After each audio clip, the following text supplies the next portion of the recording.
अखिल भारतीय मराठी पत्रकार परिषदेच्या फलटण शाखेच्या वतीनं एका लोकप्रतिनिधीनं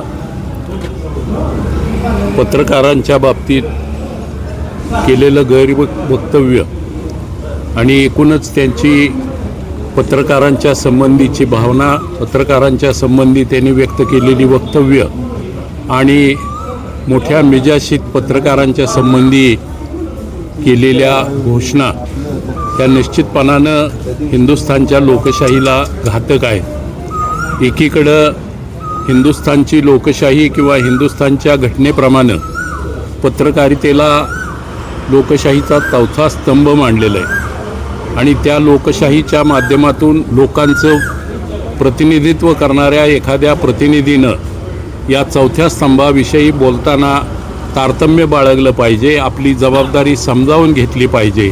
पत्रकारांच्या विषयी बोलत असताना पत्रकारांनी काय विचारलं होतं आणि त्याचं उत्तर आपण काय दिलं पाहिजे याचं भान नसणाऱ्या एखाद्या लोकप्रतिनिधीनं निश्चितपणानं आपण त्या लोकप्रतिनिधित्व करत असताना आपली जबाबदारी समजावून घेण्याची आवश्यकता आहे आणि ती जर तुम्हाला समजावून घेता येत नसेल तर किमान त्याचा अभ्यास करा, नेमकेपणानं त्याची माहिती घ्या।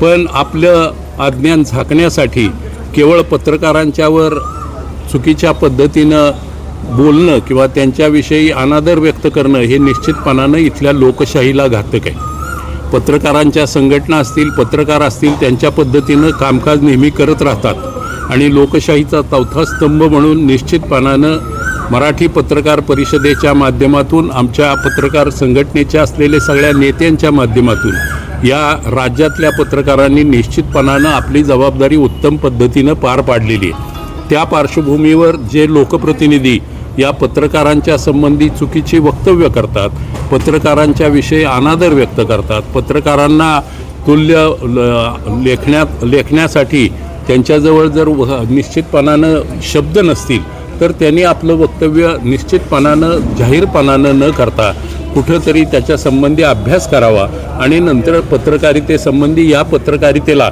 फार मोठी परंपरा आहे, मोठा इतिहास आहे। या पत्रकारितेनं हिंदुस्थानचं स्वातंत्र्य किंबहुना स्वातंत्र्याला त्या काळामध्ये पाठबळ देण्याचं किंवा स्वातंत्र्य चळवळीला पाठिंबा देण्याचं काम वृत्तपत्रांच्या माध्यमातून झालेलं आहे। त्या पार्श्वभूमीवर ज्या लोकशाहीमध्ये आपण लोकप्रतिनिधीमधून येतो ती लोकशाही कोणत्या पद्धतीनं उभी राहिली, त्याच्यामध्ये पत्रकारितेचं योगदान काय होतं, या गोष्टी या लोकप्रतिनिधींनी समजावून घेण्याची आवश्यकता आहे आणि त्या जोपर्यंत ते समजावून घेत नाहीत तोपर्यंत किमान त्यांनी पत्रकारितेविषयी आणि पत्रकारांच्या विषयी आपलं मत व्यक्त करू नये अशी आमची स्पष्ट भावना आहे। निश्चितपणानं आजच्या तहसीलदार साहेबांना दिलेल्या निवेदनाच्या माध्यमातून आमच्या ह्या भावना आम्ही शासन प्रशासनासमोर मांडण्याचा प्रयत्न केलेला आहे। शासन प्रशासनानं त्याची दखल घेऊन योग्य पद्धतीनं जर गरज असेल तर या लोकप्रतिनिधींसाठी एखादा प्रशिक्षण वर्ग घ्यावा आणि नेमकेपणानं त्यांची जबाबदारी काय आहे, त्यांनी कोणत्या भाषेत बोललं पाहिजे, त्यांचं वागणं कसं असलं पाहिजे, ते मतदारांप्रती असेल, लोकशाहीतल्या पत्रकारांच्या विषयी असेल, त्याचा त्याने अभ्यास करावा अशी भावना या निमित्तानं व्यक्त करतो। आणि ज्या लोकप्रतिनिधींनी पत्रकारांच्या विषयी अनादर व्यक्त केला, चुकीची वक्तव्य केली, त्यांचा या पत्रकार संघटनेच्या वतीनं आम्हा सगळ्यांच्या एकजुटीच्या माध्यमातून निषेध करतो। आज फलटण तालुका मराठी पत्रकार परिषदेच्या वतीनं नुकतंच जे खासदार आहेत संजय दिना पाटील यांनी पत्रकारांच्याबद्दल काही चुकीची आणि आक्षेपार्ह विधानं केली आणि त्यांचा निषेध करण्यासाठी आज आम्ही या ठिकाणी तहसील कचेरीवरती आलो आहे। मध्यंतरी तुम्हाला माहीत आहे की खासदार संजय दिना पाटील यांनी पत्रकारांना धमकी दिली आणि जीवे मारण्याचा एक इशारा दिला। खरं तर संजय दिना पाटील यांना माहीत नसावं की पत्रकारांची ताकद खूप मोठी आहे। तुम्हाला माहीत आहे की या देशाला स्वातंत्र्य मिळालं, या स्वातंत्र्य मिळवण्यासाठी लोकमान्य टिळकांनी सुद्धा पत्रकारिता केली आणि पत्रकारितेच्या माध्यमामधून देशातील सर्वांना एकजूट केलं आणि एक उठाव निर्माण केला। ही खरं तर संजय दिना पाटील यांना माहीत नसावं। संजय दिना पाटील यांनी मध्यंतरी काहीतरी माफी मागितली, पण माफी मागून चालणार नाही, त्यांनी जाहीर माफी मागितली पाहिजे आणि त्यांच्यावरती खरं तर या राज्याचे मुख्यमंत्री देवेंद्र फडणवीस यांनी गुन्हा दाखल केला पाहिजे।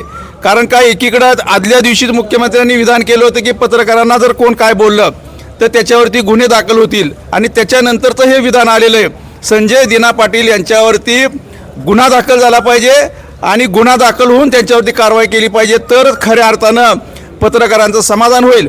पत्रकार ही एक तुम्हाला माहिती आहे लोकशाहीतला चौथा स्तंभ आहे. पत्रकारांच्यामध्ये खूप मोठी ताकद आहे. एखादं सरकार उलटून टाकण्याची ताकद आहे, एखादं सरकार सत्तेवर बसवण्याची ताकद आहे आणि ही सर्वसामान्य जनतेचे गोरगरिबांचे प्रश्न मांडण्याची ताकदसुद्धा पत्रकारांच्यामध्ये आहे आणि ही ताकद निश्चितपणे भविष्यामध्ये आम्ही सुद्धा सर्व पत्रकार एकजुटीने दाखवून देऊ.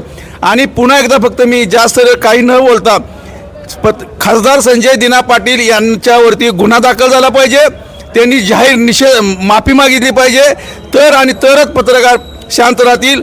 पुन्हा एकदा मी सांगतोय की मराठी पत्रकार परिषदेचा विजय असो. खासदार संजय दिना पाटील यांनी तात्काळ राजीनामा द्यावा. मुजोर खासदार संजय दिना पाटील याने प्रश्न विचारायला गेलेल्या पत्रकारांना अतिशय अर्वाच्य भाषेत शिवीगाळ करून जीवे मारण्याची धमकी दिलेली आहे. त्या घटनेच्या निषेधार्थ अखिल भारतीय मराठी पत्रकार परिषद, पत्रकार हल्ला विरोधी कृती समिती आणि डिजिटल मीडिया यांच्या वतीने आज येथे तहसीलदार कार्यालयात जाहीर निषेधाचा कार्यक्रम आयोजित करण्यात आलेला आहे. आत्ताच आम्ही सर्व जणांनी मिळून तहसीलदारांना निवेदन दिलेलं आहे. नुकतेच ठाकरे गटातून ते शिंदे गटात प्रवेश केलेले खासदार संजय दिना पाटील ह्यांना काही पत्रकारांनी प्रश्न विचारल्यानंतर त्यांना ते प्रश्न अडचणीचे वाटले तर त्यांनी का बसायला पाहिजे होतं. परंतु त्यांनी पत्रकारांना सांगितलं परत जर तुम्ही येथे आला तर तुम्हाला मी जीव मारीन. आणि विशेष म्हणजे ही बाब ही करत होते बोलत होते त्या टायमाला त्यांना नुकतीच YZची सुरक्षा दिलेली आहे आणि ते पोलिसांदेखत त्यांनी हे वक्तव्य केलेलं आहे. जर एखादा लोकप्रतिनिधी अशा प्रकारे पत्रकारांना जर बोलत असेल तर संजय दिना पाटीलला आमचं सांगणे पुढल्या टायमाला तू वाढव्या खासदार नसशील एवढं लक्षात ठेव. नरेंद्र मोदीपासून अगदी सरपंच असेल नगरसेवक असेल त्यांना सगळ्यांनाच माहिती आहे.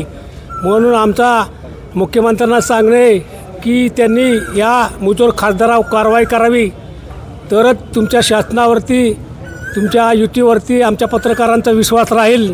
नाहीतर तुम्ही नुसती घोषणाबाजी करताय पत्रकारांना कोणी हात लावला तर आम्ही हाव करू आम्ही त्याव करू. आता खरंच वेळ आलेली तुम्हाला जर काहीतरी करून दाखवायचं असेल तर मुख्यमंत्र्यांनी खासदार दिना पाटीलवर कारवाई करावी एवढी आमची मागणी आहे.